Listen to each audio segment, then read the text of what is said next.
మాట్లాడకుండా ఆంజనేయం మహావీరం బ్రహ్మ విష్ణు శివాత్మకం తరుణార్క ప్రభం శాంతం ఆంజనేయం నమామ్యహం.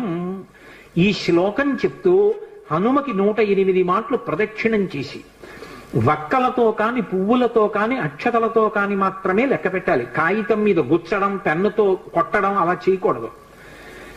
వక్కలు 108 ఓ డబ్బాలో పట్టుకెళ్ళి ఖాళీ డబ్బా పట్టుకెళ్ళి ఈ ఒక ప్రదక్షిణం చేసినప్పుడు మళ్ళీ స్వామి దగ్గరికి రాగానే నిలబడి ఈ శ్లోకం చెప్పడం.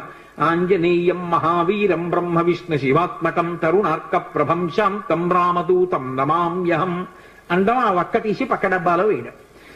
108 ఇందులో వక్కలు అందులోకి వచ్చాయంటే 108 ప్రదక్షిణాలు అయిపోయి మళ్ళీ వక్కల డబ్బా పట్టుకుని ఇంటికి వెళ్ళిపోవడం. హనుమ యొక్క ప్రదక్షిణముల చేత ఆయన అనుగ్రహంతో ఎటువంటి కోర్కెలను కూడా ఆయన తీర్చగలిగిన శక్తి కలిగిన వాడు అని అనుభవం